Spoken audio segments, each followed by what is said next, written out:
మాజీ ENC Hariram ACB custody విచారణ 4వ రోజు కూడా కొనసాగుతోంది. బంజారాహిల్స్ కార్యాలయంలో ఆయనను ఏసీబీ అధికారులు ప్రశ్నిస్తున్నారు. ఈ రోజు హరిరామ్ బ్యాంక్ లాకర్లు తెరిచే యోచనలో ఉన్నారు ఏసీబీ అధికారులు. గత 3 రోజులు ఏసీబీ విచారణలో హరిరామ్ నోరు మెదపలేదు. ఈ క్రమంలో కీలక విషయాలు రాబట్టేందుకు అధికారులు యత్నిస్తున్నారు. ఇక మరోవైపు హరిరామ్ ఏసీబీ కస్టడీ విచారణ రేపటితో ముగియబోతుంది. పూర్తి అప్డేట్స్ మా స్పెషల్ కరెస్పాండెంట్ సునీల్ ద్వారా తెలుసుకుందాం.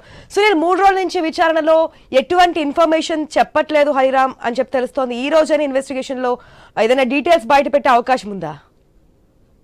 కాళేశ్వరం ఈఎన్సీగా పనిచేసిన హరిరామ్ ను ఏసీబీ విచారిస్తుంది. 3 రోజులుగా ఆయన విచారణ కొనసాగుతా ఉంది. ఈ రోజు కూడా ఆయన ఏసీబీ అధికారులు విచారిస్తున్నారు. ఇప్పటి వరకు ఆయన ఆస్తుల చిట్టాకు సంబంధించి ఏసీబీ వివరాలు రాబట్టే ప్రయత్నం చేశారు. బినామీలు ఎవరు అని చెప్పేసి ఏసీబీ ప్రశ్నించింది. దానికి సంబంధించి అయితే ఈఎన్సీ హరిరామ్ నుంచి ఎటువంటి సమాధానం రానట్టుగా తెలుస్తా ఉంది. ఆయన ముందు పూర్తి స్థాయిలో డాక్యుమెంట్స్ ఏసీబీ అధికారులు ఉంచి వివరాలు రాబట్టే ప్రయత్నం అయితే చేశారు. ఇక బ్యాంకు లాకర్లు ఓపెన్ చేయాల్సి ఉంది. ఇప్పటికే బ్యాంక్ లాకర్లకు సంబంధించి కూడా ఏసీబీ డేటా కలెక్ట్ చేసింది. ఇక వాటితో పాటుగా ఈ బినామీలు గుర్తించడంతో పాటు ఇంకా ఎక్కడ ఆస్తులు ఉన్నాయన్న వివరాలు రాబట్టే ప్రయత్నాలు అయితే చేస్తున్నారు. కాళేశ్వరం ప్రాజెక్ట్ లో హరిరామ్ చాలా కీలకంగా వివరించారు. బ్యాంక్ లోన్స్ సంబంధించి కావచ్చు, అదేవిధంగా ప్రాజెక్టులు ఆయన చాలా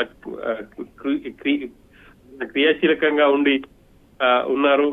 ఈ క్రమంలోనే పెద్ద ఎత్తున అక్రమాస్తులు కూడగట్టారని చెప్పేసి ఏసీబీ ఆయన ఇంటిపై దాడులు చేసింది. ఏకకాలంలో 13 చోట్ల దాడులు చేశారు. ఈ దాడుల్లో దాదాపుగా 100 కోట్లకు పైగా ఆస్తులను గుర్తించారు. కొన్ని బినామీ పేర్లపై ఉన్నట్టుగా కూడా తెలుస్తా ఉంది. ఆ బినామీల వెనుక ఉన్న వాళ్ళు ఎవరు ఏంటి అనే కోణంలో కూడా ఏసీబీ దర్యాప్తు అయితే కొనసాగిస్తా ఉంది.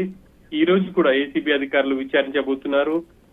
ఏసీబీకి కోర్టు 5 రోజుల కస్టడీకి ఇచ్చింది. రేపు కూడా ఆయన్ని విచారించే అవకాశం ఉంది. మరోవైపు ఆయన బ్యాంక్ లాకర్లను ఓపెన్ చేసే ప్రయత్నం చేస్తున్నారు. ఈ రోజు కానీ రేపు ఉదయం ఆయన బ్యాంక్ లాకర్లు ఓపెన్ చేసే అవకాశం ఉంది. ఆ లాకర్లలో ఉన్న వివరాలు బయటకు వస్తే ఇంకా ఆయన ఆస్తులకు సంబంధించి వివరాలు కావచ్చు, అంతేకాకుండా బినామీలకు సంబంధించి గుట్టురట్టే అవకాశం ఉన్నట్టుగా ఏసీబీ భావిస్తా ఉంది. ఇంకా వీటికి సంబంధించి అయితే దర్యాప్తు కొనసాగుతుంది.